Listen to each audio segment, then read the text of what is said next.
আসসালামু আলাইকুম। ওয়ালাইকুম। ওয়ালাইকুম আসসালাম। ভালো আছেন স্যার? আলহামদুলিল্লাহ ভালো আছি।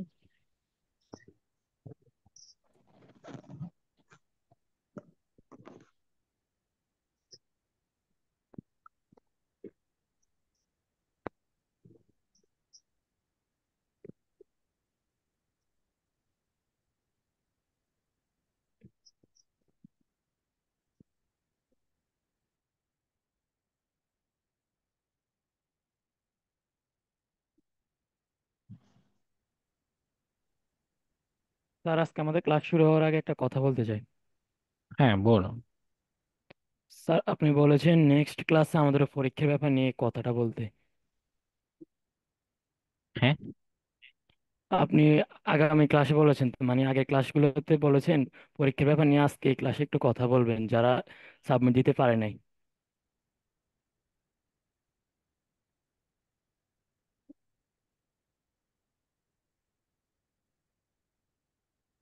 সাবমিট দিতে। স্যার, আমার প্রবলেমটা ছিল যে আমি জানতাম না যে কোনো একটা ছবি দিয়ে দিলে এটা আপলোড হবে। ওই সময় আমি প্র্যাকটিক্যালটা জমা দিতে পারি নাই, আমার এখানে কারেন্ট ছিল না ওই জন্য। তা আমি আর এখানে সাবমিট দিতে পারি নাই অবধি এমসিকিউ গুলো। মেসেঞ্জার গ্রুপে ছিলেন না?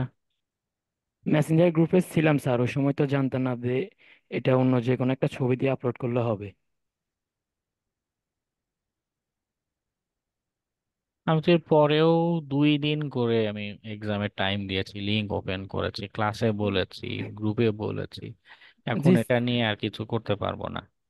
অনেকবার জি। 3বার করে এক্সামের টাইম দিয়েছি, আর আর এটা নিয়ে কিছু করতে পারবো না। জি স্যার, আপনি বলেছেন প্র্যাকটিক্যালটা আপনার মেসেঞ্জারে দিতে, আমি ওইটা প্র্যাকটিক্যালটা মেসেঞ্জারে দিছিলাম। আর এমসি গুলা আমি ভাবছিলাম যে কোনো একটা ছবি দিলে যেন ওটা আপলোড হয়ে যাবে, ওটা আমি জানতাম না, আমি ভাবছিলাম এমনি আপলোড হয়ে যাবে। স্যার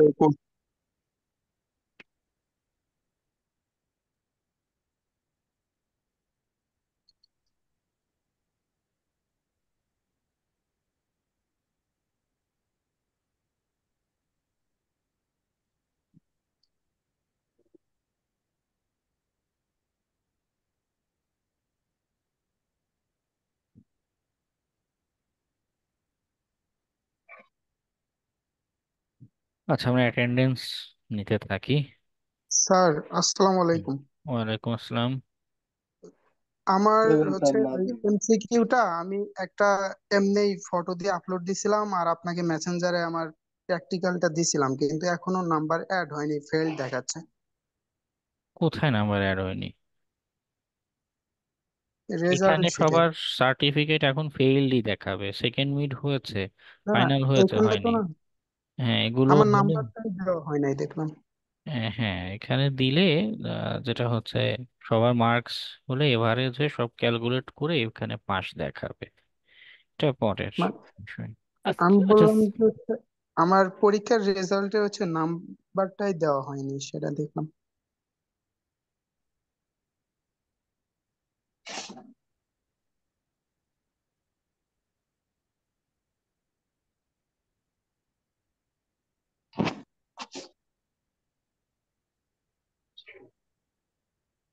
এমসিকিউ এর কোনো সাবমিশন আমি পাইনি।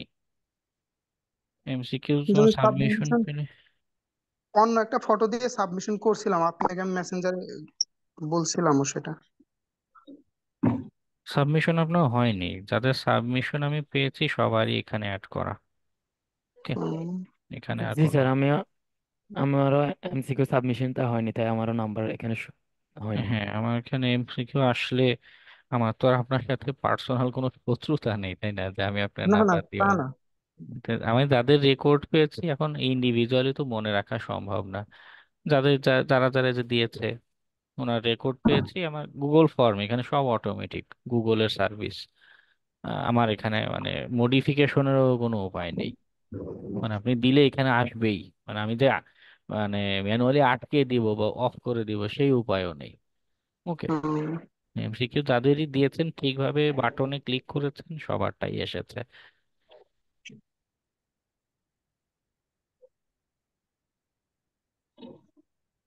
ওকে, আর আর গুগল ফর্মে এক্সাম অ্যাসাইনমেন্টটা তো হবে। আমি হ্যাঁ বলুন। ওই ডক্সে লিখে তারপরে সাবমিশন করছি, ওটা কি হবে?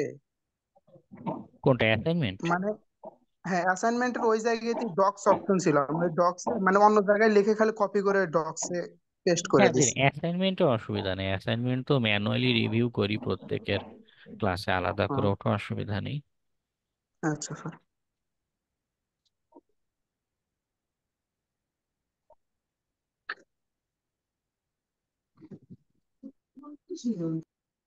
স্যার আমার একটা প্রশ্ন ছিল। হ্যাঁ বলুন। স্যার আমি আগে একবার বলছি কিন্তু এখনো ক্লিয়ার হয়নি স্যার। স্যার আমি যদি ওয়াইফাই ইউজার না হই তাহলে সেক্ষেত্রে তো আমার সরাসরি নেটওয়ার্কের সাথে কানেক্ট হচ্ছে টাওয়ার, আমার আইডেন্টিফাই করার জন্য টাওয়ার সংযুক্ত করা হয়েছে। এই ক্ষেত্রে একটু কথাগুলো জাস্ট কেটে যদি যাচ্ছে, পুরোটা আসেনি, আরেকবার বলবেন? অবশ্যই। স্যার আমি যদি ওয়াইফাই ইউজার না হই, আমি তো ওয়াইফাই ইউজার যখন থাকবো তখন রাউটার আমার আইপি কনভার্ট, সোর্স আর ডেস্টিনেশন আইডি চেঞ্জ করবে। কিন্তু এই ক্ষেত্রে যদি আমি ওয়াইফাই ইউজার না হই সেই ক্ষেত্রে তো আপনার টাওয়ার নেই। এটা সিস্টেমটা যদি একটু বোঝাই দিতেন স্যার। টাওয়ার কানেক্টিভিটি নিয়ে কিছু একটা বলছেন, পুরোটা শব্দ আসেনি আমার কাছে। টাওয়ারের ক্ষেত্রেও আমাদের ওয়াইফাই যেরকম, রাউটার যেরকম কমিউনিকেশনটা আমাদের ম্যানেজ করছে, ফরওয়ার্ডিং এর যে কাজটা করছে, যখন আমরা মোবাইল ডাটা দিয়ে কানেক্ট থাকি তখন টাওয়ার আমাদের এই কাজটা করে দেয়, এবং সেক্ষেত্রে আরো পিন পয়েন্ট করে লোকেশন পাওয়া সম্ভব। ওকে, টাওয়ারের ক্ষেত্রে। আচ্ছা।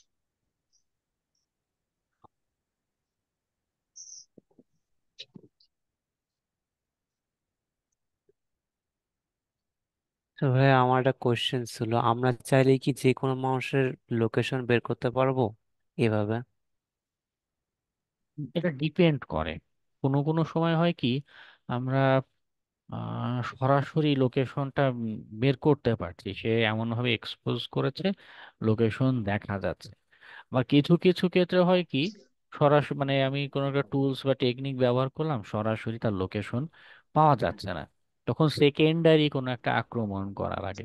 হ্যাকাররা অনেক সময় কি করে, এই জায়গাগুলোতে ম্যালিশিয়াস কোনো পেলোড বা ম্যালিশিয়াস কোনো কোড, মানে এই এই জাতীয় কিছু একটা ইউটিলাইজ করে, আরো কোনো একটা টেকনিক, সেকেন্ডারি কোনো টেকনিক ইউটিলাইজ করে, এই কোড বা টুলস এক্সিকিউট হয়ে তার লোকেশনটা এক্সপোজ করে। জি। কয়েকদিন আগে একটা এরকম দেখেছিলাম যে একটা হ্যাকারকে ধরার জন্য, মানে অন্য আরেকটা হ্যাকার এই টেকনিক অ্যাপ্লাই করেছিল একটা ম্যালিশিয়াস প্রোগ্রামের ভিতরে, মানে ট্রোজান যেটা ম্যালিশিয়াস প্রোগ্রামের ভিতরে আরেকটা ম্যালিশিয়াস প্রোগ্রাম লিখে দিয়েছিল, কোডের ভিতরে কোড, হ্যাঁ, এক বাক্সর ভিতরে বাক্স, এরকম একটা কনসেপ্ট। তো ওই হ্যাকারের কম্পিউটারে প্রোগ্রামটা এক্সিকিউট হয়, মানে লুকানো কোড অংশটাও এক্সিকিউট হয়, এবং হ্যাকারের লোকেশনটা এক্সপোজ করে দেয়। আমার কাছে টেকনিকটা খুব চমৎকার লেগেছে, যে হ্যাকারকে হ্যাক করছে, হ্যাকারকে বোকা বানাচ্ছে। জার্মানির একটা হ্যাকারের ঘটনা, মানে তার বায়োগ্রাফি নিয়ে আহ, বলেছিল আর কি। যাই হোক, স্যার এখানে কি যাদের মিসিং দেখাচ্ছে ওনাদের কি অ্যাসাইনমেন্ট জমা হয় নাই? সম্ভবত পরে দিয়েছেন, এজন্য মিসিং দেখাচ্ছে। না স্যার, আমি তো যেদিন দিছিলাম তার পরের দিন আমি অ্যাসাইনমেন্ট সাবমিট দিছিলাম, কিন্তু মিসিং দেখাচ্ছে। হ্যাঁ, দুর্জয় মজুমদার। ও তো টাইমের পরে দিয়েছেন, এজন্য মিসিং দেখাচ্ছে। অথবা টার্ন ইন করেননি, এখানে দেওয়ার পরে টার্ন ইন আরেকটা বাটন দেখায়, যখন এই যে গুগল এখানে আপলোড দিবেন, দেওয়ার পর টার্ন ইন একটা বাটন থাকে, ওটা না দিলে মানে এখানে অ্যাড হয় ঠিকই, কিন্তু সাবমিশন হিসেবে দেখায় না। আপলোড একটা, টার্ন ইন বাটনে ক্লিক করা আরেকটা। জি ওকে, স্যার, ওকে আমি না ওটা দিলে দিই নাই। ওটার জন্য সম্ভবত আসেনি। ওটা তো জানি না, এখন দিলে হবে? এখন দিলে মনে হয় নিবে না, টাইম তো ওভার হয়ে গেছে। না, আমি ভাবছিলাম এখান থেকে আপলোড দিলে ওটা সরাসরি আপলোড হয়ে যাবে। আচ্ছা, অসুবিধা নেই, আজকে প্রথম দিন, এটাকে কনসিডার করা যাবে, নো টেনশন।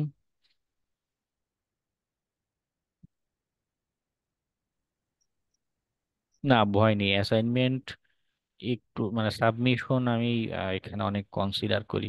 আমার মূল উদ্দেশ্য থাকে আপনাদের একটা টাস্ক করেছেন বা করতে দেয়া, কাজটা ঠিকভাবে করলে আমি ফুল মার্কস দেই। তবে যারা এই যে অলসতা করে, অ্যাসাইনমেন্ট দেয় না, হ্যাঁ, এই যে কয়েকজনের বাস্তবেই মিসিং, অ্যাসাইনমেন্ট নাই, হ্যাঁ টোটালি অ্যাসাইনমেন্ট নেই, এই ধরনের মানুষদেরকে কেন সুযোগ বা খাতির করা হয় না বা করা উচিত না আসলে। ওকে, আপনি হয়তো একটু লেট করেছেন বা হয়তো একটু ভুল হয়েছে, 100%ও কমপ্লিট হয়নি, হতে পারে কিছু মিসিং গিয়েছে, তাও স্যার আমি আমি কনসিডার করব। টার্নিংটা দিই নাই, ওই আপলোড দিয়ে অসুবিধা বের নেই, হয়ে গেছিলাম। নো প্রবলেম, আমি মার্কস দিয়ে দেবো। ওকে, তবে নেক্সট দিন থেকে একটু খেয়াল করেন, তাহলে জি চলবে। স্যার। ওকে। স্যার আমার অ্যাসাইনমেন্টটা জমা হয়েছে কিনা একটু যদি দেখুন। হ্যাঁ, দেখছি দেখছি। স্যার আরিফ ওকে ওকে, দেখছি রিয়াজুল সাহেব প্র্যাকটিক্যাল খাতার সবচেয়ে বেস্ট ইউটিলাইজ করতে, হ্যাঁ। ভালো, এটা ভালো। কারণ কাগজগুলো নষ্ট হয়, অযথা ব্যবহার হয় না, তবে নোট করলে বেটার। ওকে, বেশ, ভালো নোট করেছেন। ওকে, আমার প্র্যাকটিক্যাল খাতার কাগজগুলো এখনো রয়ে গিয়েছে, মানে আমি আর ইউটিলাইজ করতে পারিনি, মাঝে কিছু খেলনা বানাতাম, কিন্তু আর কোনো ইউজেস লাগেনি। তো সেদিক দিয়ে আপনি খুব ভালো কাজ করেছেন, এটা বেটার। ফজর আলী খান দিয়েছেন, আচ্ছা ভালো কথা, যারাদেরটা পেয়েছি মিসিং মার্কস গুলো আগে দিয়ে নি, না হলে পরে খেয়াল করা হবে না।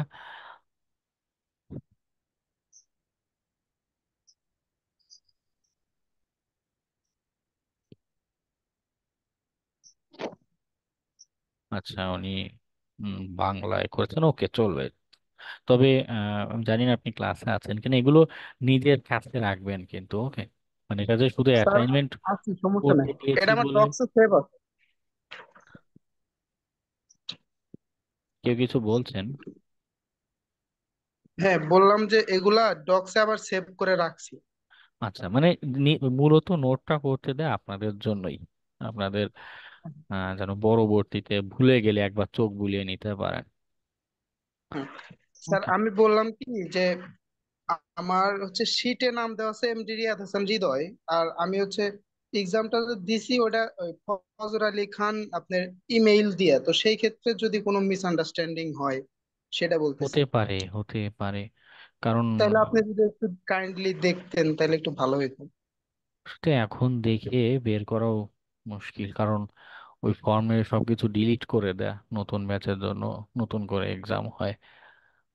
আচ্ছা স্যার। তো এটা যদি এরকম দুই নামে থাকে, আপনি একটা কাজ করতে পারেন, এই শিখন সাপোর্টে কথা বলে, মানে মডিফাই করার, যেটা যে আমার নাম হ্যাঁ। অ্যাকচুয়াল নাম এটা, মানে সব জায়গায় একটা সেম নাম যেন থাকে, এটা একটু এনশিওর করবেন কেমন, না হলে আমার জন্য বোঝা মুশকিল, আপনার জন্য ক্ষতি, সার্টিফিকেটে হ্যাঁ। দেখা গেল মার্কস আসলো না।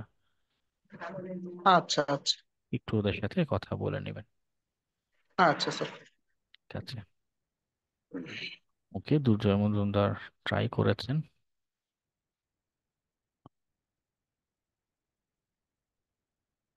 আরেকটা বিষয় একটু বলি, সেটা হলো অ্যাসাইনমেন্ট যেটা দেই, ইন্ডিভিজুয়ালি সবার অ্যাসাইনমেন্টটা একটু খেয়াল করার চেষ্টা করি, এবং এতে করে যেটা দেখা যায় ক্লাসে 10-15 মিনিট সময় ব্যয় হয়ে যায়। মাঝে মধ্যে কিছু শিক্ষার্থী একটু এতে কি বলে দ্বিমত পোষণ করে যে কেন এটা করা হচ্ছে। তো বাস্তবে এটার কয়েকটা উপকারিতা আছে। তাতে একে তো প্রত্যেকের পারফরমেন্স বোঝার একটা সুযোগ হচ্ছে, দ্বিতীয়ত ডেডিকেটেডলি, এমনি তো যেহেতু লাইভ ক্লাস, সরাসরি প্রশ্ন করার সুযোগ আছে ঠিকই, কিন্তু ওয়ান টু ওয়ান কমিউনিকেশনের তেমন সুযোগ কিন্তু আমাদের ক্লাসে হয় না। ঠিক আছে, শুরুতে কোয়েশ্চেনের জন্য কিছু সময় থাকে, কিছু কোয়েশ্চেন নেওয়া হয়, কিন্তু সবার কোয়েশ্চেন কিন্তু তখন নেওয়া যায় না। তো অ্যাসাইনমেন্ট গুলো যখনই দিব, তখন সুবিধাটা কেমন, মনে করুন এই মুহূর্তে দুর্জয় মজুমদারের অ্যাসাইনমেন্টটা দেখছি, তো তখন এটা কিন্তু তার জন্য একটা ওপেন একটা টাইম, তার এই অ্যাসাইনমেন্ট করতে গিয়ে মাথায় কি কি প্রশ্ন এসেছে, অথবা গত দিনের আলোচনা বাসায় যখন দেখছিল, বাসায় যখন প্র্যাকটিস করছিল, তখন তার কি কি কোয়েশ্চেন এসেছে, সেগুলো কিন্তু এই যে একজন একজন ওয়ান টু ওয়ান, মানে আমার সাথে সরাসরি কমিউনিকেশন করার একটা সুযোগ তৈরি হয়, প্রশ্নগুলো করার, প্রবলেমগুলো দেখানোর। এবং আপনারা যেটা করবেন, মনে করেন অ্যাসাইনমেন্ট দিয়েছি, এটা করতে গিয়ে কোনো একটা কমান্ড কাজ করেনি বা কোনো একটা প্রবলেম হয়েছে, এইটাও কি করবেন, অ্যাসাইনমেন্টের এই ফাইলের সাথে আপলোড করে দিবেন। যে তখন অ্যাসাইনমেন্টটা দেখছি একজন একজন করে, মনে করুন ফজর আলী খানের অ্যাসাইনমেন্ট দেখছি, তখন সে আনমিউট করে তার কোশ্চেনটা বলতে পারে, তার প্রবলেমটা বলতে পারে। ওকে, এটা যদিও আমাদের কিছুটা সময় একটু যাচ্ছে, ঠিক আছে, কিন্তু আলটিমেটলি এটা প্রত্যেকের জন্য একটা অপরচুনিটি এবং একটা লার্নিং এর একটা সুযোগ করে দিচ্ছে। কেমন? আর যারা অ্যাসাইনমেন্ট দেয়নি, তাদেরকে অসংখ্য ধন্যবাদ। Very good. প্রথম দিনের অ্যাসাইনমেন্টে নেই। Belal asset of Texas, no assignment. Monoj Pal, assignment নেই। Abidur Rahman, congratulation, no assignment. Rida Rahman, very good. এখানে ছবি যে দিয়েছেন, ইয়ার 7, ওর কিন্তু প্রচন্ড পাংচুয়াল একজন মানুষ। হ্যাঁ, খাওয়া দাওয়া, ডায়েট, জিম, হ্যাঁ, যথেষ্ট পরিশ্রম কিন্তু সে সারাদিন করে, সে সারাদিন শুয়ে বসে কাটায় না।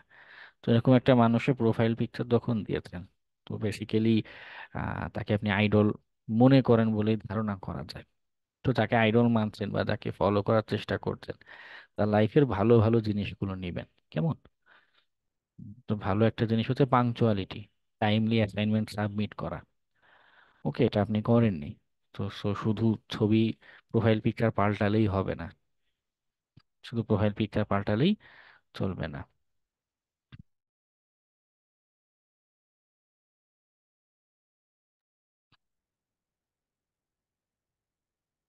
না, এটা করবেন না সেলিম রেজা।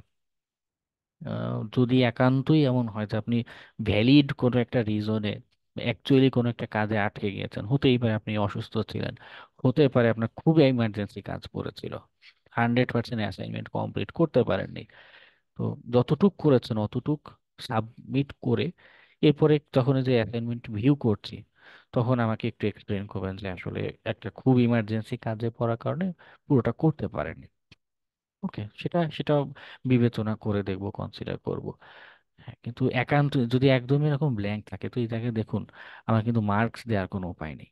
এই অ্যাসাইনমেন্টের মার্কস গুলোও কিন্তু আপনার একটা ব্যাকআপ হিসেবে কাজ করে। দেখা যাচ্ছে আমি হয়তো কনসিডার করে দেখলাম যে না, 10-এ পুরো 10 দেওয়া যায় না, অ্যাটলিস্ট 5ও যদি দিই বা অ্যাটলিস্ট 6-7ও যদি দিই, এটাও কিন্তু একটা মার্কস। এভারেজে দেখবেন এগিয়ে থাকবেন। ওকে, সবাইকে বলছি, যতদূর মানে 100% করার সর্বোচ্চ চেষ্টা করবেন। একান্ত ইমার্জেন্সি কোনো কেস থাকলে, হয়তো দেখা গেল কালকে কলেজের এক্সাম, আপনি আজকে অ্যাসাইনমেন্ট পুরোটা শেষ করতে পারেননি, যতটুকু করেছেন আপলোড করবেন এবং ক্লাসে এসে বিষয়টা একটু এক্সপ্লেইন করবেন, আপনার কন্ডিশনটা বোঝাবেন যে আসলে আমি একটা ইস্যুর জন্য পারিনি। ওকে, নাহলে আমার মার্কস দেওয়ার কিন্তু এখানে কোনো পয়েন্ট নাই, কোনো বেজ নাই, ফাঁকা জায়গায় আমি মার্কস দিতে পারি না। ওকে, সজীব শেখ, তন্ময় তপু, ভেরি গুড। আপনারা অ্যাসাইনমেন্ট দেননি, আপনাদের অনেক অনেক অভিনন্দন এবং অনেক অনেক শুভকামনা। এক মুঠো স্বপ্ন,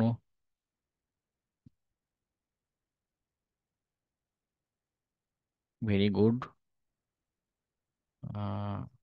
স্বপ্ন থাকা ভালো, কিন্তু সাথে অ্যাসাইনমেন্টটাও জমা দিতে হয়, এটাও একটু এনশিওর করবেন। এক দুই মাত্র 3জন পেয়েছি যারা ইস্যু ছিল, বাকিদের অবস্থা দেখি কি অবস্থা। টোটাল দিয়েছি কতজনকে? 22 জন ক্লাস ক্লাসরুমে আছেন, 12 জন টার্ন ইন করেছেন, অর্থাৎ 50%-এর চেয়ে সামান্য একটু বেশি। শুরুতেই যদি পারফরমেন্স এরকম ড্রপ করে, আলটিমেটলি দিন শেষে কি দাঁড়াবে? প্রথম দিনই অ্যাসাইনমেন্ট নেই।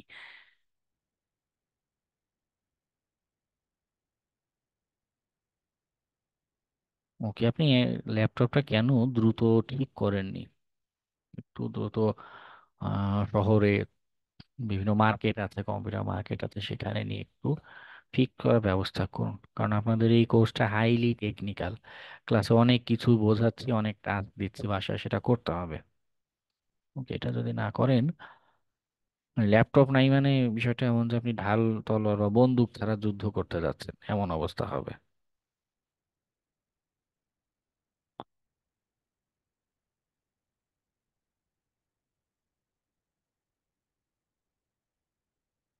ওকে, আপনি ওএসআই মডেল নিয়েও ট্রাই করেছেন, ভেরি গুড, ভেরি গুড।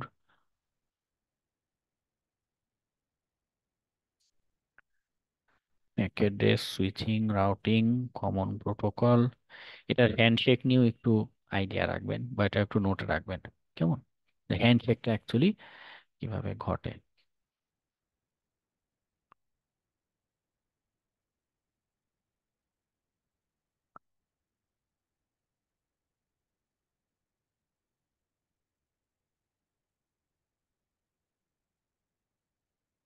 আচ্ছা, কম্পিউটার টাইপ করেছেন, ওকে, চলবে।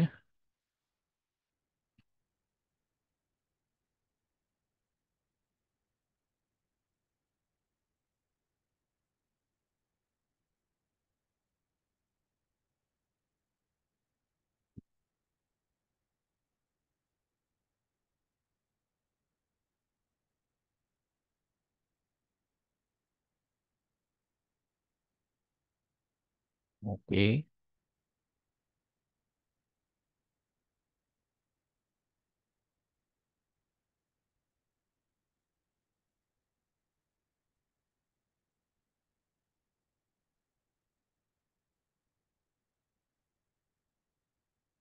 আচ্ছা, আপনি আরো আরো সুন্দর করে অনেক কিছু ট্রাই করেছেন, নোট করেছেন, ভেরি গুড।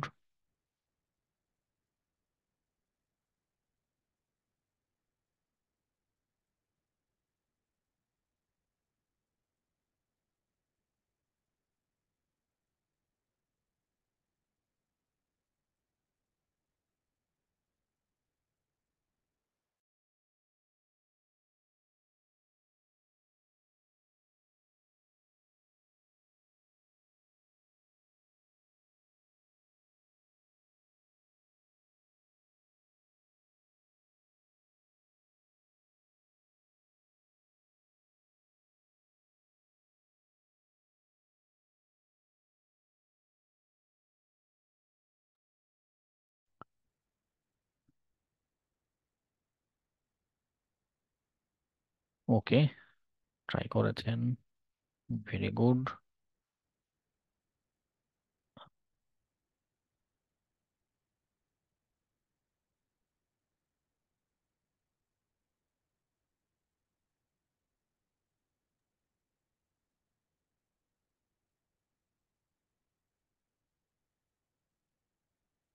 এত ডিজাইন ডিজাইন কষ্ট করে করার দরকার নেই, জাস্ট মেইন পার্টটা থাকলে হয়। এখানে মানে ইউনিভার্সিটি বা কলেজ লেভেলে যে অ্যাসাইনমেন্ট গুলো হয় সেখানে ফর্মালিটির অনেক কিছু থাকে, এখানে তেমন কিছুরই কোনো দরকার নেই।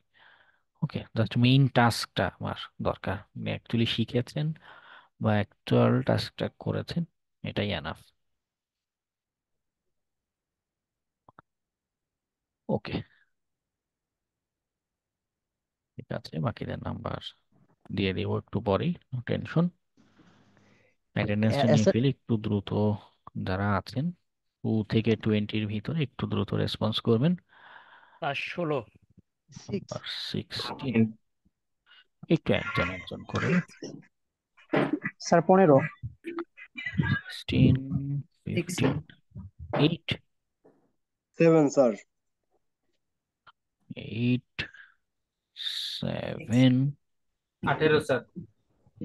Number 18, six. নাম্বার 6,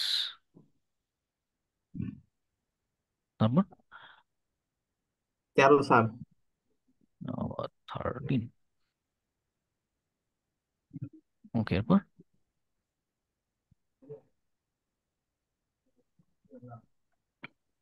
আর কেউ আছেন?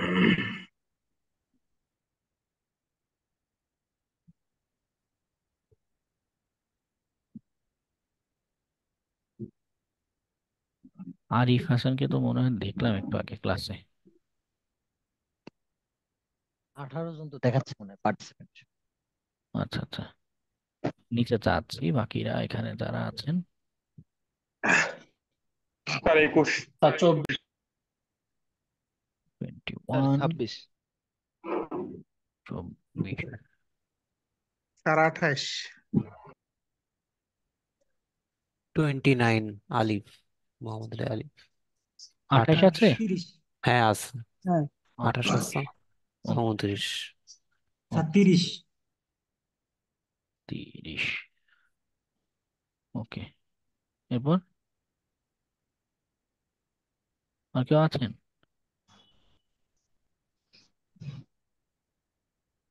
স্যার 22। Number 22,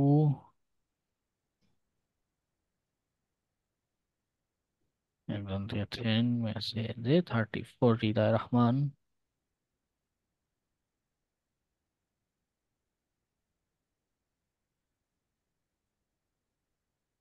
serial 4। শুধু 4? জি। ওকে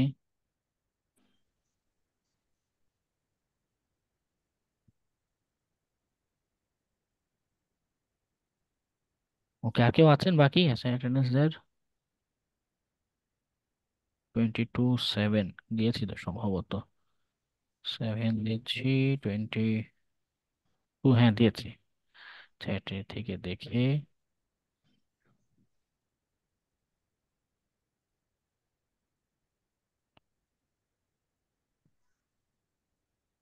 লাফিউল মুবিন অ্যাসাইনমেন্টও নেই গত, আজকেও নেই, অর্থাৎ 3 ক্লাস ধরে অনুপস্থিত। গতদিন লাস্ট দিন অ্যাটেন্ডেন্স নেওয়ার সময় সম্ভবত আপনাদের বলেছিলাম, বা না বলে থাকলে আবার একটু বলি। পরপর 3 ক্লাসে যদি আমি অ্যাটেন্ডেন্স কারো দেখতে না পাই, সেক্ষেত্রে যেটা করব, অর্থাৎ চতুর্থ ক্লাসে এসে যদি আপনি ভ্যালিড কোনো রিজন দেখাতে না পারেন, অর্থাৎ আপনি যদি অসুস্থ থাকেন, আমাকে মেডিকেল সার্টিফিকেট, প্রেসক্রিপশন এবং মানে অ্যাকচুয়াল মেডিকেল রেকর্ড আমাকে প্রোভাইড করতে হবে। আর যদি ভ্যালিড কোনো রিজন শো করতে না পারেন, পরের দিন থেকে আপনার অ্যাটেন্ডেন্স দেওয়া হবে না। যেটা সেক্ষেত্রে করতে পারেন, শিখন স্টাফ যারা আছে তাদের সাথে যোগাযোগ করে উম, বিষয়গুলো এক্সপ্লেন করবেন। যদি অথরিটি থেকে পারমিশন দেয়, তখন আপনার অ্যাটেন্ডেন্স কাউন্ট করব। ওকে, আদারওয়াইজ লাইভ কোর্সে জয়েন করে মন চাইলে ক্লাস করলেন, মন চাইলে হারিয়ে গেলেন, এই টাইপের করা যাবে না। তেমন যে মুন্না ইসলাম মাঝখানে চতুর্থ ক্লাসে এসেছিলেন, তারপর আর নাই, টোটাল হারিয়ে গিয়েছে জাস্ট। ওকে, এরকম করলে লাইভ কোর্স করার কোনো দরকার নেই। সেকেন্ড অ্যান্ড থার্ড ক্লাসে ছিলেন সেলিম রেজা, তখন অ্যাটেন্ডেন্স দেননি, ডাকাটাকি করেছিলাম অনেক।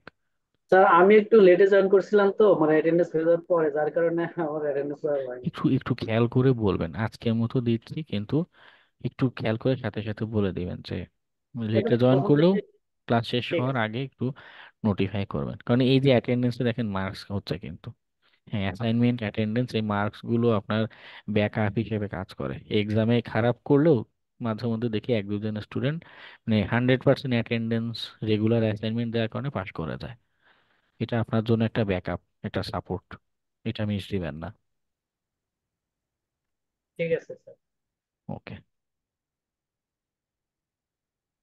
তা আমরা কি অ্যাসাইনমেন্ট মানে কম্পিউটারে টাইপ করে দিতে পারবো? কোনো ইস্যু নাই তাতে? না একটু নেই, এমনিতে আরো যে পরবর্তী ক্লাসে যে অ্যাসাইনমেন্ট গুলো থাকে বা হবে, বেশিরভাগই আসলে কোনো একটা টুলস বা টেকনিক বা কোনো প্রোগ্রাম, এগুলো নিয়ে কাজ। ওগুলো তো হাতে লিখে করা যায় না। আজকে যেটা অ্যাসাইনমেন্ট ছিল অর্থাৎ লাস্ট ক্লাসের, ওটা হচ্ছে কনসেপচুয়াল অনেক, এবং এখানে নোট রাখার দরকার ছিল, এই জন্যই ফোর্স করে অ্যাসাইনমেন্ট আকারে দেয়, যেন আপনাদের কনসেপ্ট গুলোর পার্সোনাল নোট থাকে। আপনাদের ইমিডিয়েট আগের ব্যাচে আমি আজকে কোশ্চেন করছিলাম এই নেটওয়ার্কিং নেই, তো দেখলাম অধিকাংশ শিক্ষার্থী ভুলে গিয়েছে, তারা কি পড়েছিল ভুলে গিয়েছে। তো আমি নেটওয়ার্ক হ্যাকিং এর আলোচনা করছি, তাদের নেটওয়ার্কিং এর কনসেপ্ট মনে নাই, ও কি আলোচনা করব, আর তারাই বা কি বুঝবে। ওকে, তো এই জন্যই নোটটা করতে দেয়, যেন পরবর্তীতে হঠাৎ যদি কোনো একদিন কোনো একটা কনসেপ্ট দরকার পড়ে নিজের নোটটা একবার চোখ বুলিয়ে নিতে পারবেন। ওকে।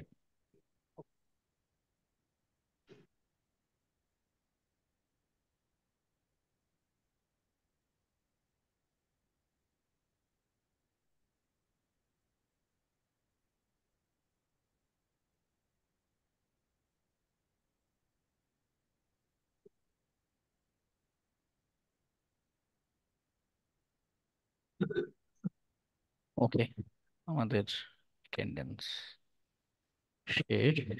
আমরা লাস্ট দিন কিসের আলোচনা করেছিলাম, লাস্ট ক্লাস? ইথিক্যাল হ্যাকিংয়ের বেসিক ধারণাটা দিয়েছিলেন। ওকে। টেস্টাই। ওকে, ওই আলোচনা থেকে কারো কোশ্চেন থাকলে শেয়ার করতে পারেন। তো সময়ে আমরা আজকের আলোচনার রেডি করি। কারো আজ কোনো কোশ্চেন আছে কারো, একটু করতে পারেন।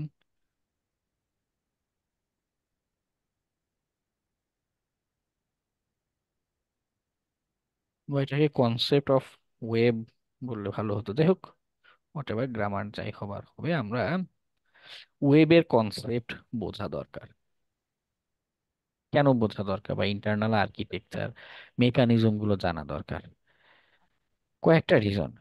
একটা হচ্ছে এই ওয়েব আমাদের হ্যাকিং এর জন্য খুব বড় একটা ভেক্টর হিসেবে কাজ করে। অনেক সময় এমন দেখা যায় কোনো একটা অর্গানাইজেশন যাকে আমি টার্গেট করেছি হ্যাক করার জন্য, তার আমি তার যে সার্ভার আছে, নেটওয়ার্কের যে আইডেন্টিটি আছে, আইপি অ্যাড্রেস আছে, এটার থ্রুতে আমি প্রবেশ করতে পারছি না।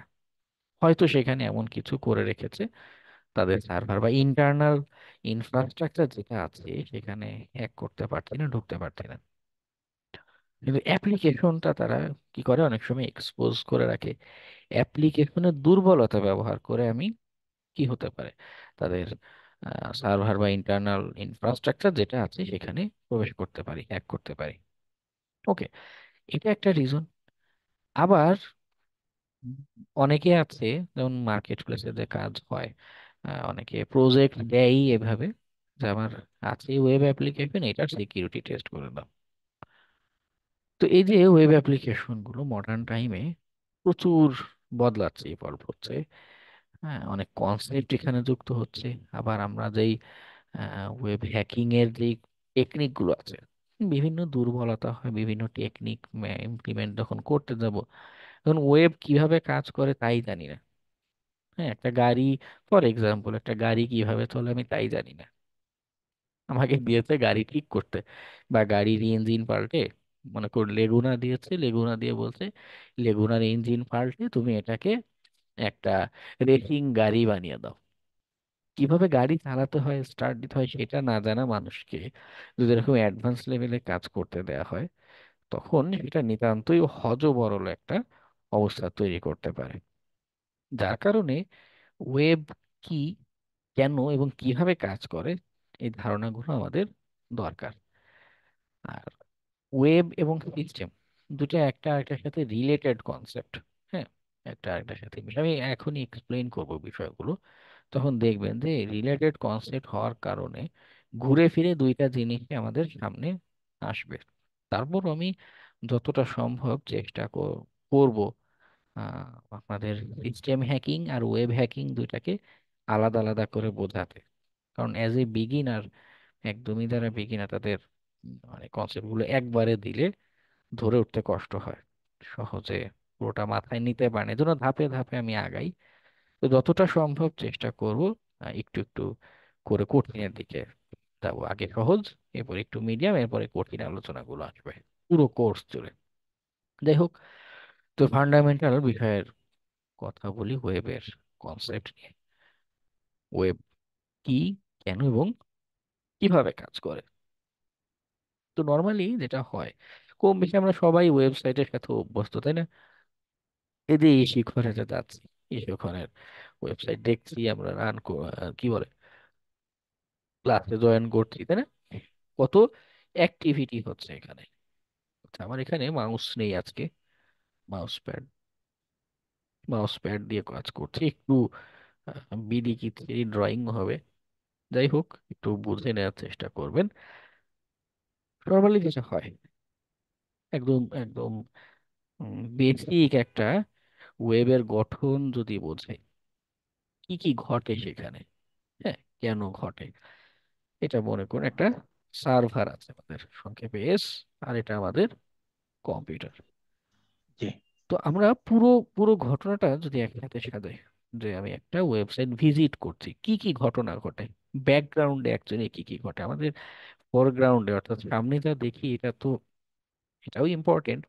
অনেক হ্যাকিং টেকনিকে আমাদের সামনে ঘটা ঘটনাগুলো গুরুত্বপূর্ণ, কিন্তু মোস্ট অফ দ্য টাইম ব্যাকগ্রাউন্ডে কি ঘটছে, পিছনে কি হচ্ছে, কেন হচ্ছে, এই বিষয়গুলো আমাদের সাহায্য করে। কারণ ব্যাকগ্রাউন্ডে ঘটা এই ঘটনাগুলোকে ম্যানিপুলেট করি আমরা, এটাকে সামহাও উলট পালট করি, আমরা হ্যাকিং এর কাজ করি, অ্যাক্সেস নেই। ঠিক আছে। তো আমাদের এই যে কম্পিউটার, একটা ব্রাউজার আছে। আচ্ছা, নয়েজ পাচ্ছি, সবাই একটু খেয়াল করে মিউট করে রাখবেন, কেমন? তো এটা আমাদের ব্রাউজার, ওকে।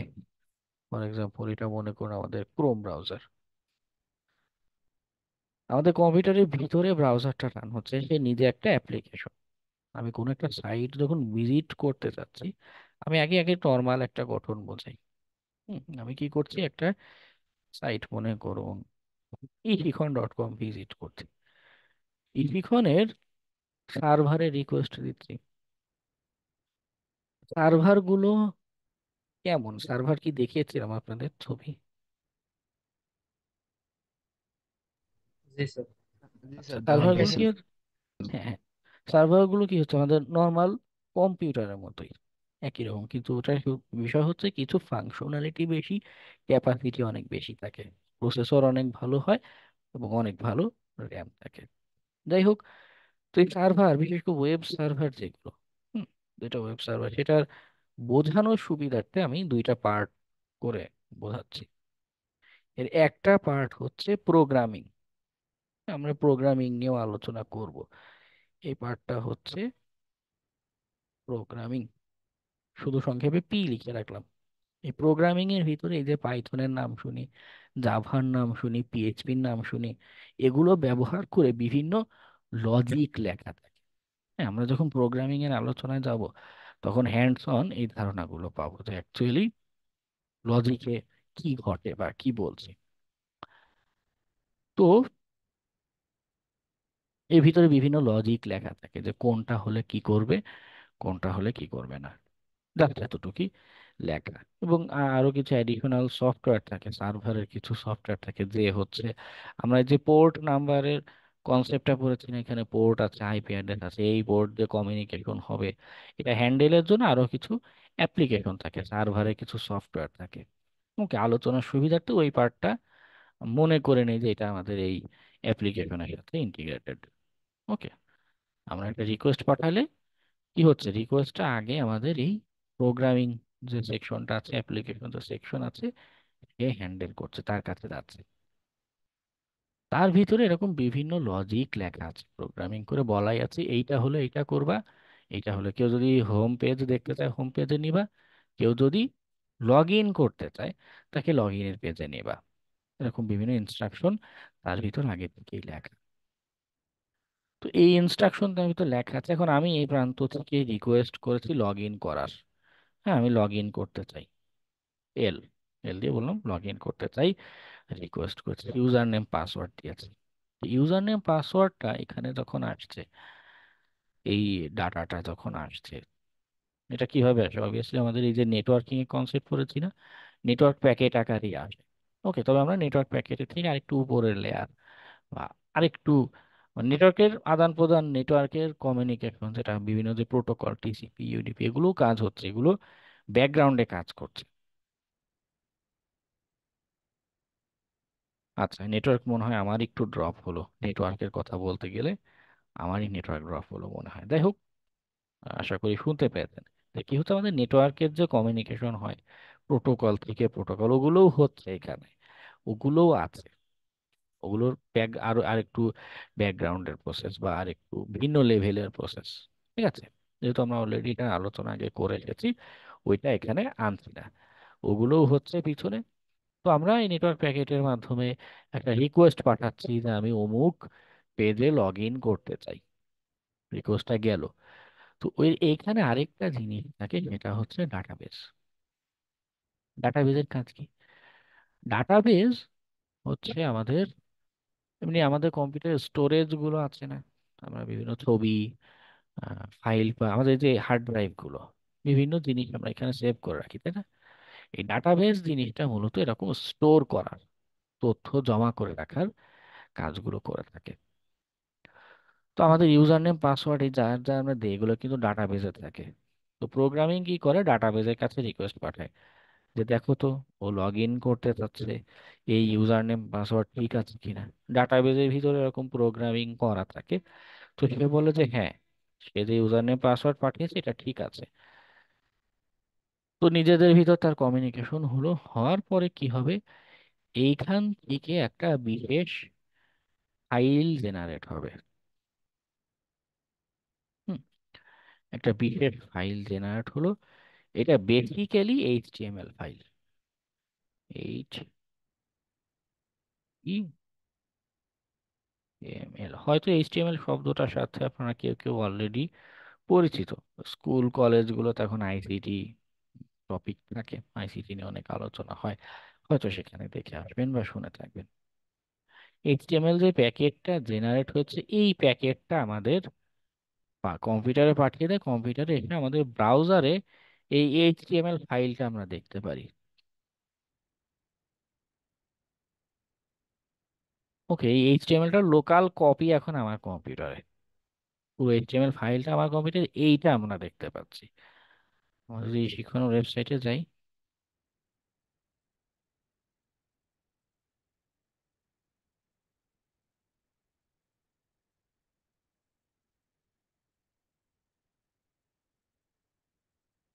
.com এর পর .bd আছে সম্ভবত।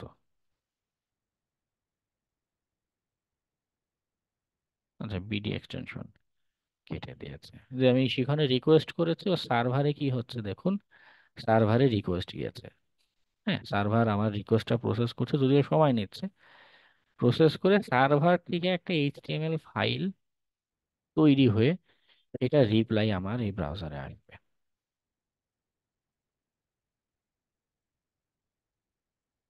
সাইটটা লোড হোক, লোড হলে আমি বোঝাচ্ছি আরেকটা বিষয়। মানে এখানে খুব গুরুত্বপূর্ণ একটা কনসেপ্ট আছে এর ভিতরে, এবং এই জায়গাটা অনেকের মিসকনসেপশন হয়। এবং এই মিসকনসেপশন যদি দূর না করি, হ্যাকিং এর অনেকগুলো ফান্ডামেন্টাল কনসেপ্ট, বিশেষ করে ওয়েব হ্যাকিং এর ফান্ডামেন্টাল কনসেপ্ট গুলো ধরতে পারবো না। আমার এখানে ব্রাউজার গার্ড এক্সটেনশন আছে, সে বারবার ম্যালিশিয়াস অ্যাক্টিভিটির কথা বলছে সাইটটাতে। আচ্ছা, যাই হোক, সাইটের ডিজাইন ভেঙে গিয়েছে। আপনাদের হয়তো আরো সুন্দর করে দেখায়, তাই না, এখানে কোর্সের বিভিন্ন ইনফরমেশন। আমরা যদি এখানে রাইট বাটন ক্লিক করি, ভিউ পেজ সোর্সে যাই, দেখুন এইখানে এই যে হিজিবিজি কত কিছু দেখা যাচ্ছে তাই না? দেখুন হিজিবিজি কত কিছু মনে হচ্ছে লেখা।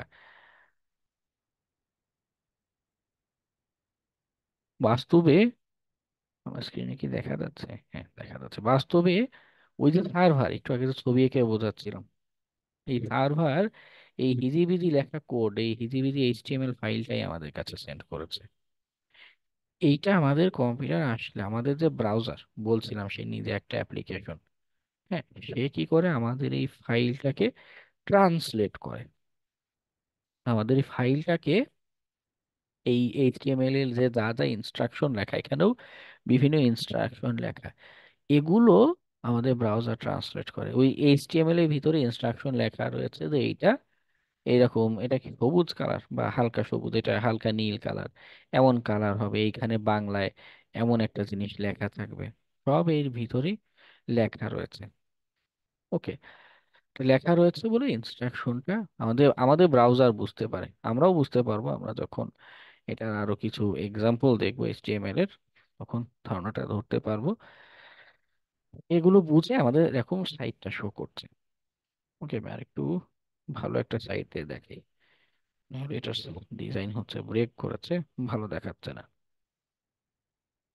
ওকে, এটা পেজ সোর্সে যদি দেখি যে bbc.com এর সোর্স, দেখুন কত কত কোড লেখা। হ্যাঁ, বিভিন্ন ডিজাইন, বিভিন্ন বিষয়বস্তু এখানে লেখা রয়েছে। খেয়াল করুন, বলছিলাম যে এই যে এইচটিএমএল ফাইলটা, এটা লোকাল কপি আমাদের সেন্ড করছে, মানে অ্যাকচুয়াল ফাইলটা ধরে সেন্ড করেছে, এটা কিন্তু অ্যাকচুয়ালি আমার কম্পিউটার রয়েছে। এবং চাইলে আমি এই ফাইলটাকে মডিফাই করতে পারি। সাপোজ আমি যদি এখানে যাই, ইন্সপেক্টে গিয়ে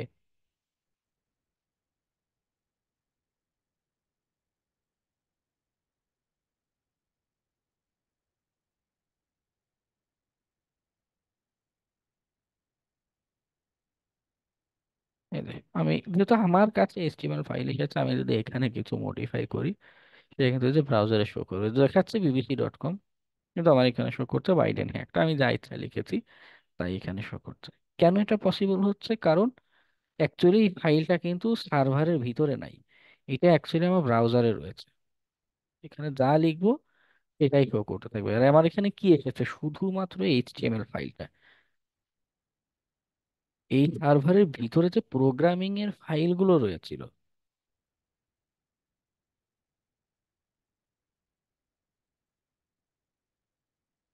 এর ভিতরে এই যে প্রোগ্রামিং এর ফাইল আছে, পাইথন বা পিএইচপি, যে ল্যাঙ্গুয়েজে সাইটটা ক্রিয়েট করা, এইটা কিন্তু বাইরে আসে না কখনো। এইটা স্যার একটা কিন্তু কোশ্চেন বাইরে ছিল। আসবে না, কখনোই বাইরে আসবে না। এটা সার্ভারের ভিতরে থাকে, এটা ইন্টারনাল বিষয়, ইন্টারনাল মেকানিজম, এটা কখনো বাইরে আসবে না। এই প্রোগ্রামিং ফাইল আমাদের রিকোয়েস্টে তার বিপরীতে একটা এইচটিএমএল ফাইল জেনারেট করে, এইটা শুধুমাত্র আমরা দেখতে পাই। ঠিক আছে?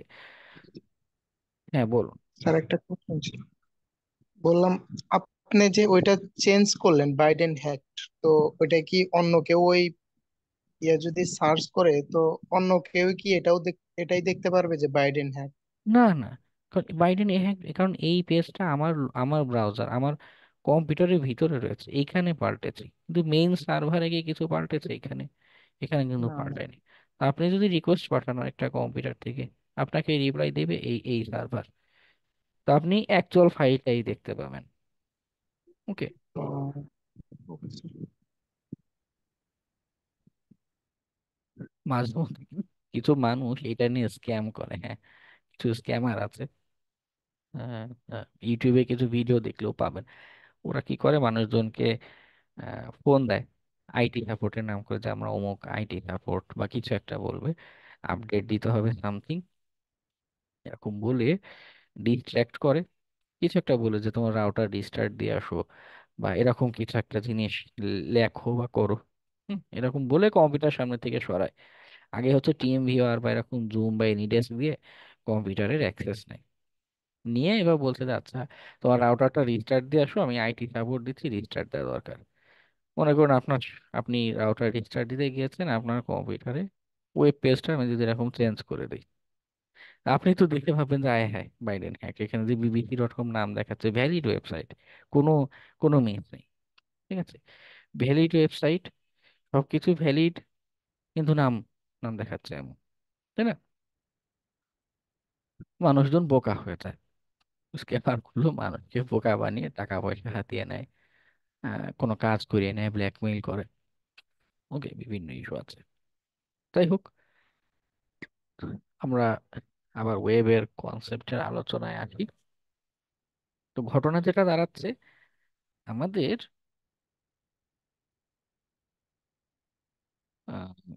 প্রোগ্রামিং বা ডাটাবেজের এই ফাইলগুলো সার্ভারের ভিতরে আছে, ওরা কিন্তু কখনো বাইরে আসে না, বাইরে এক্সপোজ হয় না। কিন্তু ওদেরকে যদি একবার খুঁজে পাই, তখন অনেকটা কি বলে, স্বর্ণের খনি খুঁজে পাওয়ার মতো অবস্থা হয়ে দাঁড়ায়, তাই না? কারণ এই প্রোগ্রামিং এর ভিতরেই লেখা আছে কিভাবে লগ ইন হচ্ছে, কাকে লগ ইন করতে দিবে, কাকে দিবে না, কোন কোন ফাংশন আছে, সেটা কিন্তু এর ভিতরে লেখা। এই ডাটাবেজ, এই যে হ্যাকাররা হ্যাক করে, তাদের মূল টার্গেট কি থাকে জানেন? এই ডাটাবেস গুলো অ্যাক্সেস করা। কারণ এই ডাটাবেস তো মূল রেকর্ড। হ্যাঁ, এর ভিতরেই সব কিছু রয়েছে, সব মানুষের ইউজার নেম, পাসওয়ার্ড, ছবি, মেসেজ যা যা আছে সব কিন্তু এই ডাটাবেজের ভিতরে জমা হতে থাকে। তো এইটাকে যদি তারা অ্যাক্সেস করতে পারে, নিতে পারে, তার মানে টোটাল ওই বিজনেসের বা ওই প্রতিষ্ঠানের টোটাল কম্প্রোমাইজের বলতে পারি আমরা যে হ্যাঁ টোটালি তার মেইন যে অ্যাসেট, যে ডাটা, সেন্সিটিভ ইনফরমেশন, সেটা পুরোপুরি নিয়ে নিয়েছি। ওকে। আচ্ছা।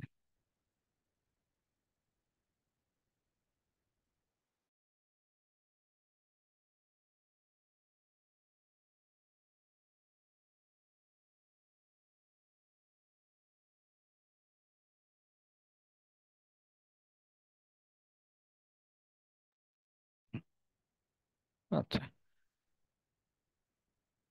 ওয়েবের কনসেপ্টটা বোঝা গেল, এটা বেসিক কনসেপ্ট, একদমই বেসিক সাইট যদি হয় সেক্ষেত্রে এমন হয়, কিন্তু মডার্ন টাইমে কিন্তু এই শুধু এই বেসিক সাইট থাকে না, এখন আরো অ্যাডভান্স আর্কিটেকচার এসেছে, আরো অনেক বিষয়বস্তু এখানে থাকে। এটাও আমাদের বুঝতে হবে। অ্যাডভান্স লেভেলে হ্যাক করতে গেলে এই ধারণাগুলো আমাদের বোঝা খুব দরকার। তো আগের মতোই আমরা যদি দেখি, যে আমার একটা কম্পিউটার আছে এপাশে, করুন সেম আগের মতোই আমি একটা রিকোয়েস্ট করছি একটা সার্ভারে, কিন্তু এবার আর্কিটেকচারটা ভিন্ন।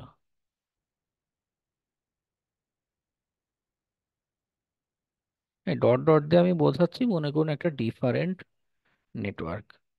ওকে, এটা মনে করুন আমাদের ইন্টারনেট, ইন্টারনেট দিয়ে কমিউনিকেশন হচ্ছে, আমি একটা রিকোয়েস্ট পাঠাচ্ছি ইন্টারনেটের মাধ্যমে ঘুরে আমার টার্গেট যে অর্গানাইজেশন সেখানে যাচ্ছে।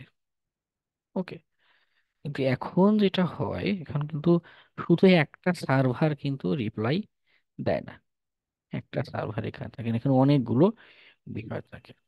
যেমন প্রথমেই যে কম্পোনেন্ট আপনাকে ধরা পড়বেন, একটা হচ্ছে লোড ব্যালেন্সার, আরেকটা হচ্ছে সিডিএন, কন্টেন্ট ডেলিভারি নেটওয়ার্ক। আপাত দৃষ্টিতে মনে হতে পারে এগুলো জানার কি দরকার, কিন্তু রিয়েল লাইফে বড় বিগ এন্টারপ্রাইজ হ্যাক করতে যান বা সেখানে সিকিউরিটি টেস্ট করতে যান, এগুলোই আপনার সামনে আসবে। এবং এই কনসেপ্ট যদি বুঝতে না পারেন, আপনি কিছুই হ্যাক করতে পারবেন না। আপনি জানেনই না ভিতরে কি হচ্ছে, কে আপনার রিকোয়েস্ট হ্যান্ডেল করছে। ওকে, লোড ব্যালেন্সারের পরে এখানে আরো অ্যাডিশনাল কম্পোনেন্ট থাকে। একটা থাকে এরকম, হ্যাঁ এটা রাউন্ড করে দিল, যাই হোক রাউন্ডই থাকুক, এটা হচ্ছে আমার একটা সার্ভার, এটা হচ্ছে ডাটাবেজ, এখানে আরো কিছু অ্যাডিশনাল সার্ভার থাকে।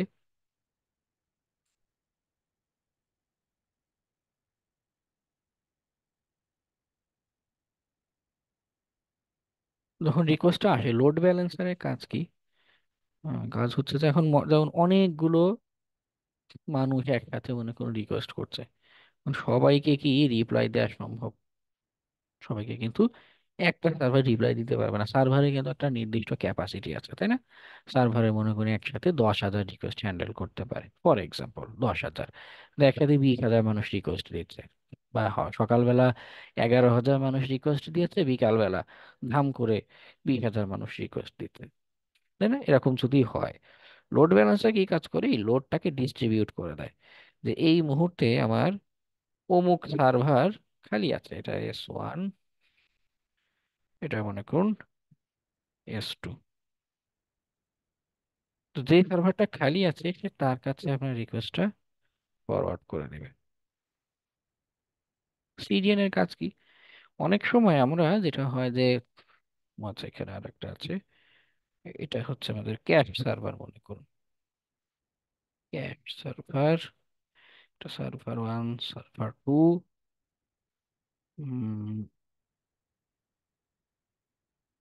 আচ্ছা, এতটুকুই থাক, আরো আরো আরো অনেক কম্পোনেন্ট আছে, আপাতত এতটুকুই বোঝাই।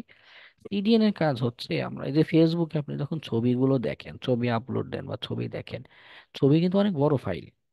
একটা ছবি আপনি এইচডি কোয়ালিটি একটা ছবি ফেসবুকে দেন বা কোথাও দেন, আপনার নিজের মোবাইলেই দেখুন, এটা কিন্তু প্রায় 5-10 মেগাবাইট বা তার বেশি হয়ে থাকেন।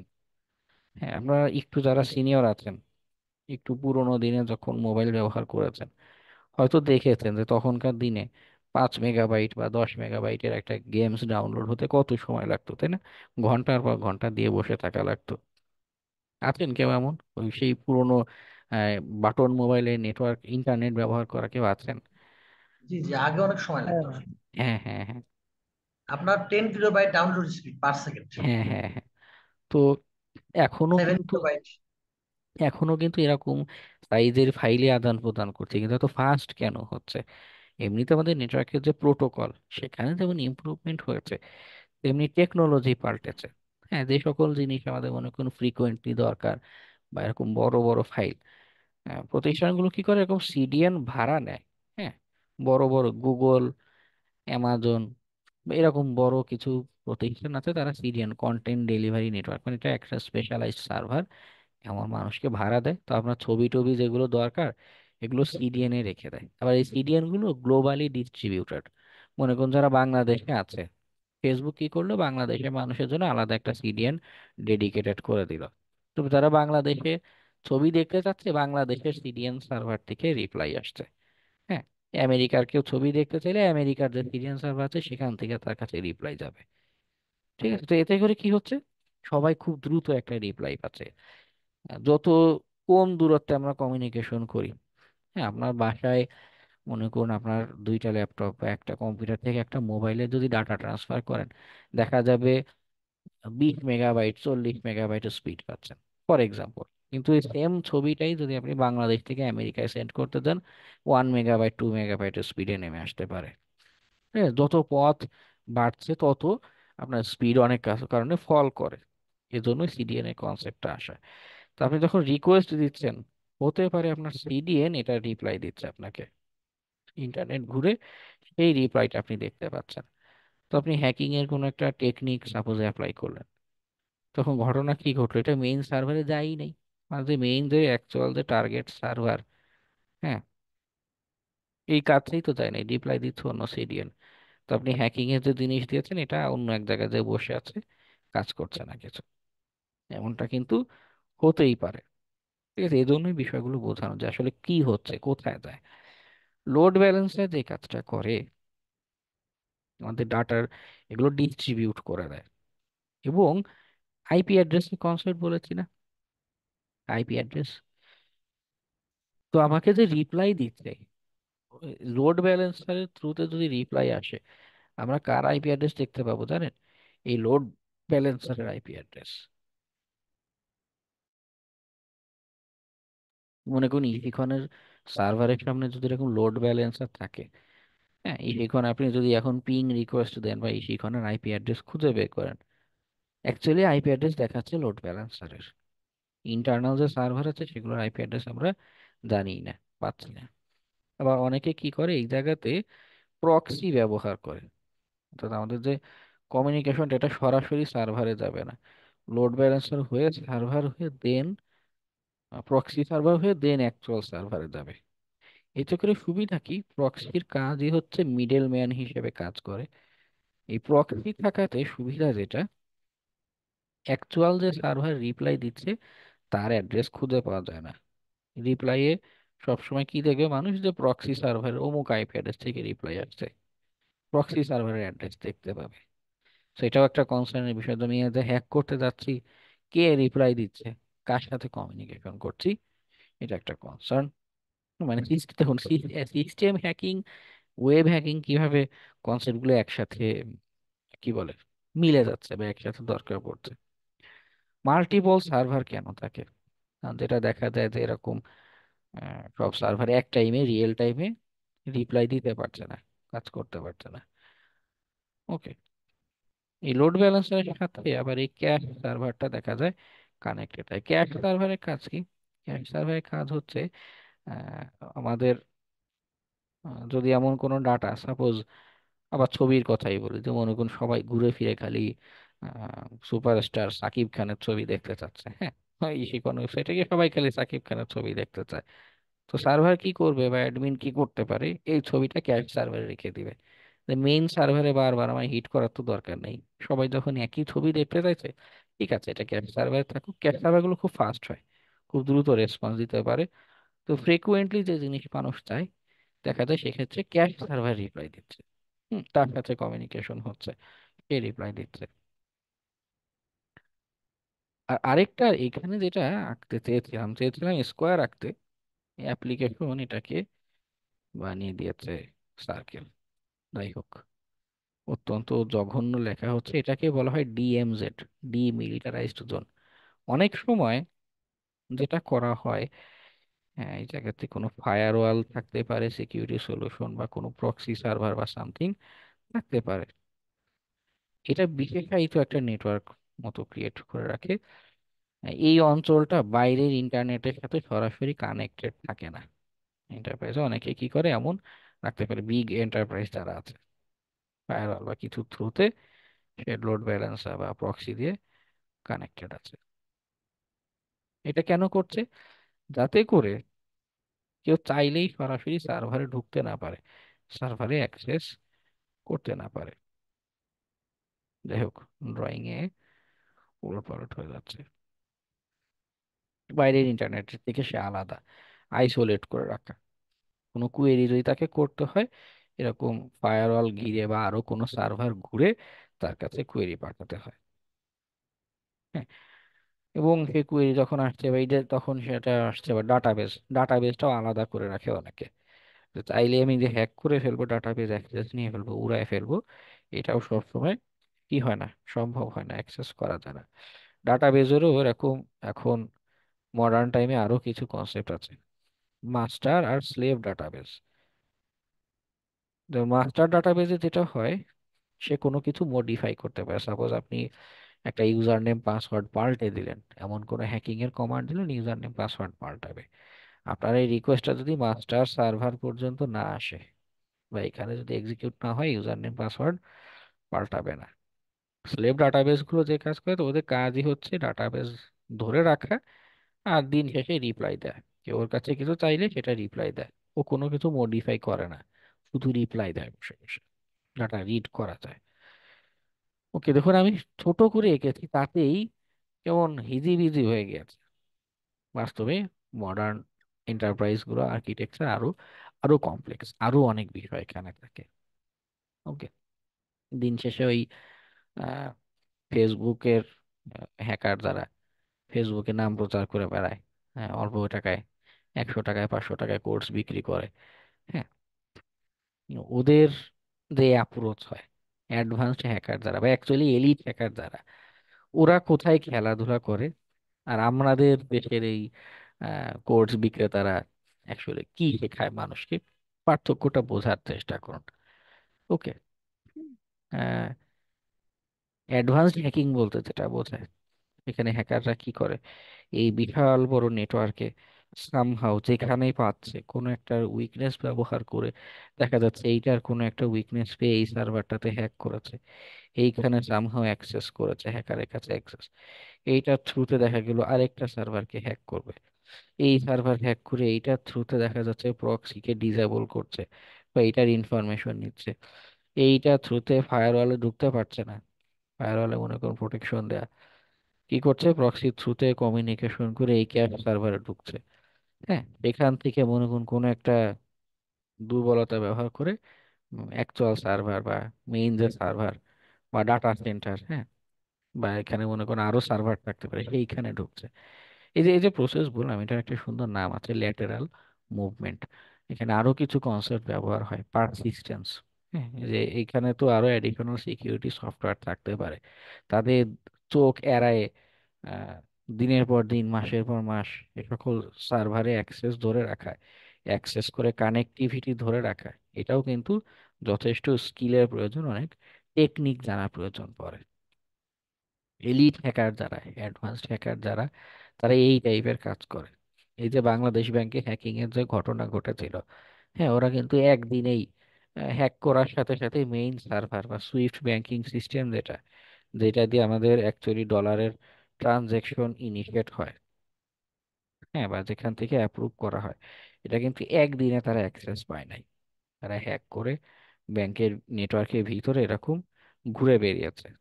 হ্যাঁ, এরকম এক কম্পিউটার থেকে আরেক কম্পিউটার, এক রাউটার থেকে আরেক রাউটার, ঘুরে ঘুরে খুঁজে খুঁজে পুরো ইন্টারনাল মেকানিজম গুলো উলট পালট করে দেন তারা এই সুইফট ব্যাংকিং সিস্টেমে প্রবেশ করতে পারে এবং এখানে টাকা পয়সার ট্রানজাকশন ইনিশিয়েট করে।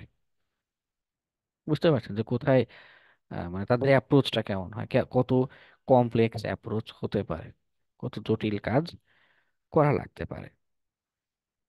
ওকে,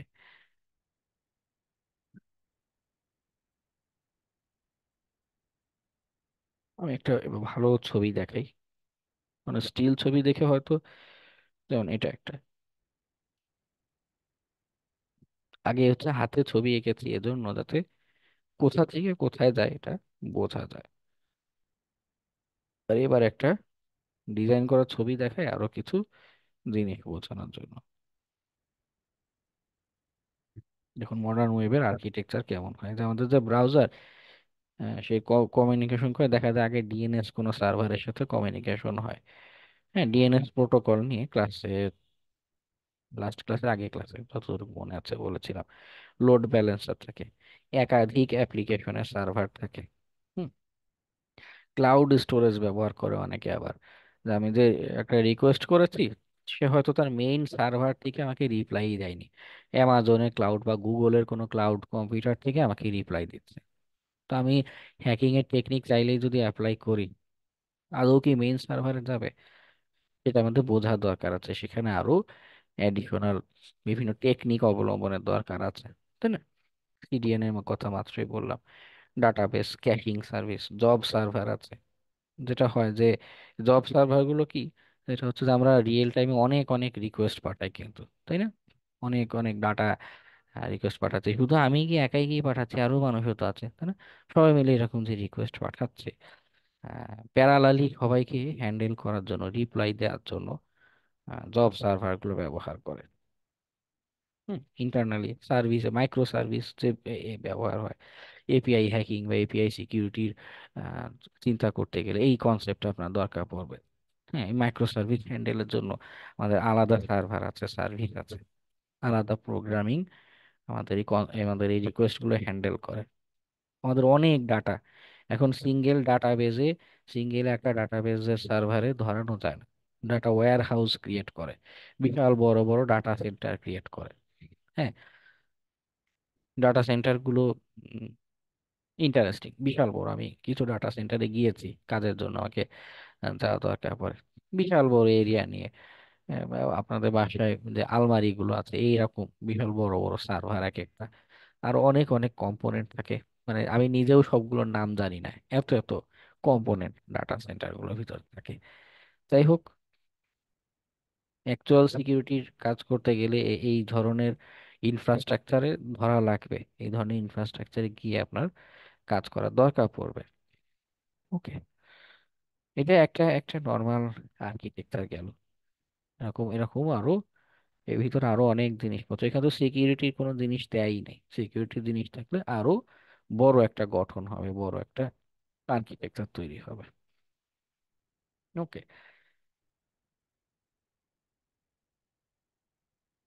তো মডার্ন অ্যাপ্লিকেশন গুলোতে কি হচ্ছে, এরকম জটিল জটিল বিষয়বস্তু ইমপ্লিমেন্ট করা হচ্ছে, এবং সব প্রত্যেকটা নিয়ে জানার অনেক বিষয় আছে, জানার অনেক ক্ষেত্র আছে, এবং সবকিছুকেই কম বেশি হ্যাক করা যায়। সবগুলো টেকনোলজিরই কিছু না কিছু দুর্বলতা আছে, এগুলোও জানার আছে।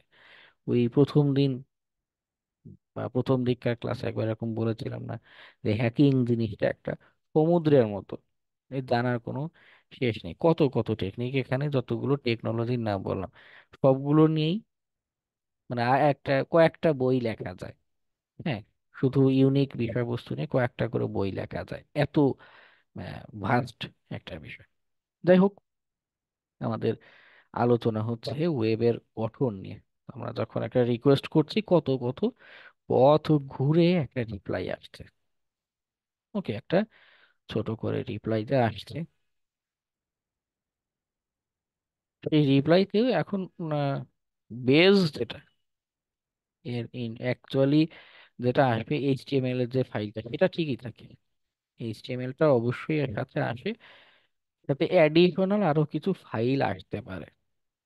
ওকে, আমাকে আমার এই যে সার্ভার যে রিপ্লাই দিয়েছে এতগুলো পথ ঘুরে এখানেও এইচটিএমএল এ আসছে, সাথে অ্যাডিশনাল আরো কিছু জিনিস থাকতে পারে। যেমন একটা দেখা যায়, আমি এটা দিয়ে দেখি, নাহলে বোঝাতে কষ্ট হচ্ছে। দেখা যায় যেমন ব্যাকগ্রাউন্ডে আমাদের যে এপিআই আছে তার কমিউনিকেশন হয়, এখানে এপিআই এর জন্য জেসন ফাইল যেটা আছে, এইটা কমিউনিকেশন করে। আবার রিয়েল টাইমে এখানে কিছু অ্যাপ্লিকেশনে দেখেছি অ্যাজাক্স ব্যবহার করে। অ্যাজাক্স ব্যবহার করলে যেটা হয় যে প্রত্যেকবার পুরো এইচটিএমএল ফাইল পুরোটা আমার আসার দরকার পড়ছে না। মনে করুন আমি উম, কাকে দিয়ে দেখাই,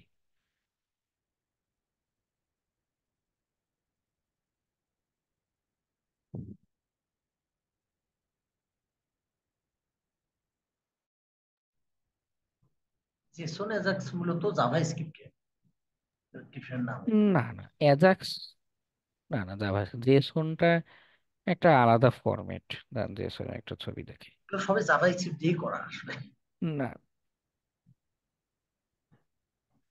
জেসন একটা ফাইল টাইপ, একটা ফরম্যাট, পুরোটাই আলাদা। জাভাস্ক্রিপ্টের সাথে সম্পর্ক আছে, জাভাস্ক্রিপ্ট দিয়ে আমরা রিকোয়েস্টের আদান প্রদান বা জাভাস্ক্রিপ্ট দিয়ে এটা হ্যান্ডেল করতে সহজ হয়, কিন্তু সে অ্যাকচুয়ালি জাভাস্ক্রিপ্ট না দান।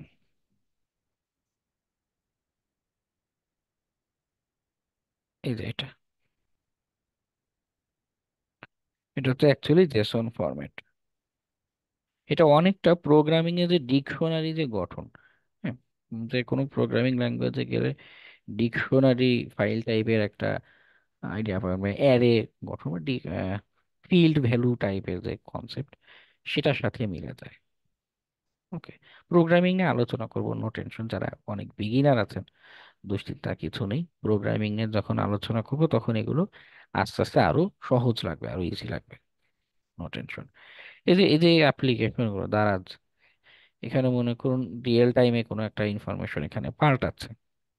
হুম, প্রত্যেকবার যদি দারাজের এই বিশাল বড় পেজ পুরোটা ধরে লোড নেওয়া লাগতো, মনে করুন এখানে অন সেল নাও, আহ, এখানে রিয়েল টাইমে তথ্যটা পাল্টাচ্ছে না, 37 মিনিট পরে এটা শেষ হয়ে যাবে। এরপরে কি পুরো পেজটা ধরে সার্ভার থেকে যদি আপডেট হওয়া লাগতো, পুনরায় আসতে হতো, ওই দাদাদের সার্ভারের উপর যেমন প্রেসার পড়তো, আমার কম্পিউটারে পেজটা অনেক স্লো হয়ে যেত। তো কি করে টেকনোলজির মাধ্যমে শুধু ওয়েবের এই ফ্লাশ সেল পার্ট যেটা, শুধু এতটুকুই তো আমার আপডেট করা দরকার। হ্যাঁ, অ্যাজাক্স টেকনোলজি ব্যবহার করে বা এপিআই এর থ্রুতে কি করছে, রিয়াক্টের মাধ্যমে যেটা করছে, ওয়েবে শুধু এই অংশটাকে আপডেট করে দিচ্ছে। মূল এইচটিএমএল যে কাঠামো, সোর্সে যাই,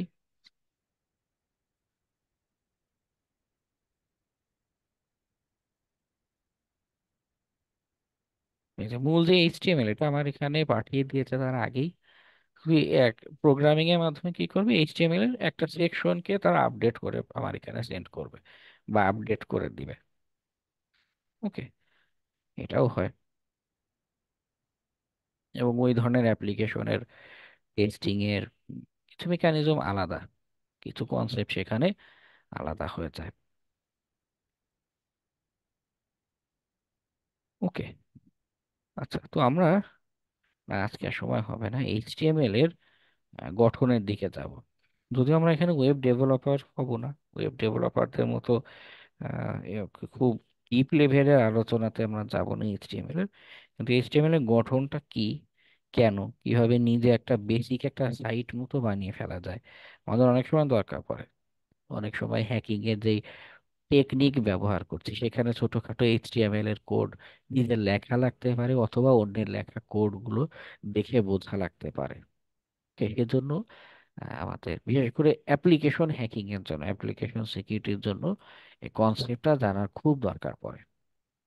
ওকে, তো আমরা একটু হ্যান্ডস অন কিছু এইচটিএমএল এর এক্সাম্পল দেখব বোঝার জন্য। আজকে সময় হবে না, নেক্সট দিন আমরা এইচটিএমএলটা দেখব। ওকে, আর এইচটিএমএল এর পরে প্রোগ্রামিং এর আলোচনা করব। কারণ এই যে দেখতে পাচ্ছি এই যে সার্ভার গুলো, তারা কিভাবে রিপ্লাই করছে, তারা কিভাবে অপারেট করছে। হ্যাঁ, পুরো কম্পিউটারের বেস লাইন সবকিছু দাঁড়িয়েই আছে আসলে প্রোগ্রামিং এর উপর বেস করে।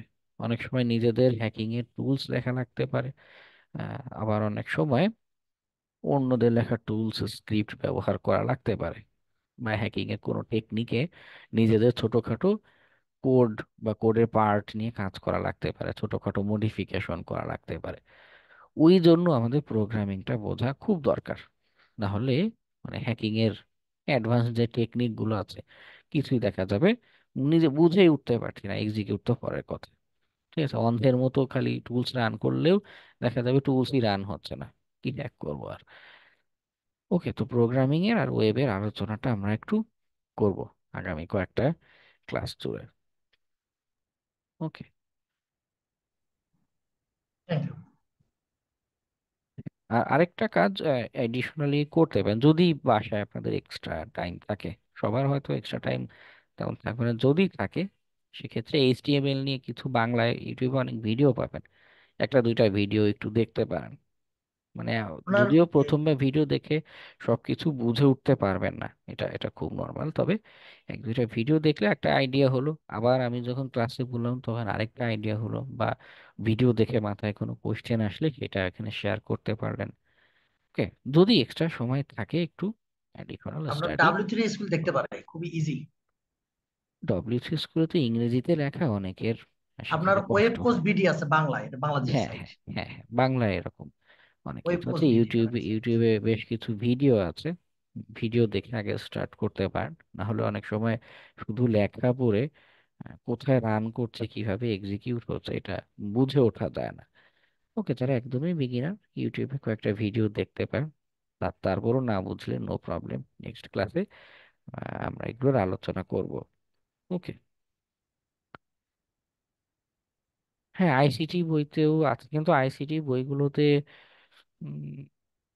প্র্যাকটিক্যাল কতখানি বোঝায় বা কতখানি বুঝতে পারেন সন্দেহ আছে। কারণ আমি নিজেও যখন আইসিটি পড়েছিলাম বই পড়ে কিছু বুঝতে পারিনি। আগে হচ্ছে আমার একটা খুব ভালো টিচার ছিল, ওনার থেকেই আমার এই আইসিটির হাতে খড়ি। আহ, আগে প্র্যাকটিক্যালি উনি চোখের সামনে দেখিয়েছিল যে কি হচ্ছে কেন হচ্ছে, এরপরে আমার কনসেপ্ট ক্লিয়ার হয় যে আচ্ছা বইতে এইটা নিয়ে বলছে, এইটা নিয়ে লিখছে। ওকে। হ্যাঁ, তো আগে কয়েকটা ইউটিউব ভিডিও দেখতে পারেন বাংলায়, সেটা বেটার হয়, বেটার অ্যাপ্রোচ হয়।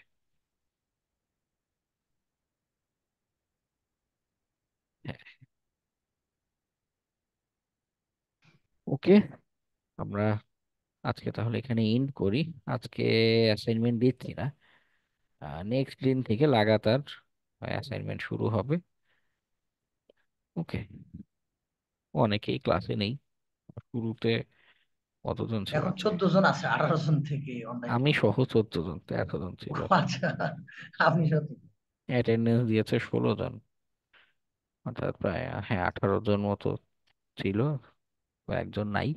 যাই হোক। আমাদের ওয়েব প্রোগ্রামিং এ মানে কোন ল্যাঙ্গুয়েজ নিয়ে আলোচনা হবে? আমি মনে হয় দেখছিলাম যে পিএইচপি। পাইথন, না না, পিএসপি। পিএইচপি, পিএইচপি দিয়ে বোঝাবো। পিএইচপি আচ্ছা, একই সাথে দুইটা কনসেপ্ট কভার করবে, প্রোগ্রামিং প্লাস ওয়েবের সাথে, মানে ওয়েব কিভাবে কাজ করে এটা আচ্ছা, আচ্ছা, কনসেপ্ট আচ্ছা। কভার করবে। তবে পাইথন জানাটাও ইম্পর্টেন্ট।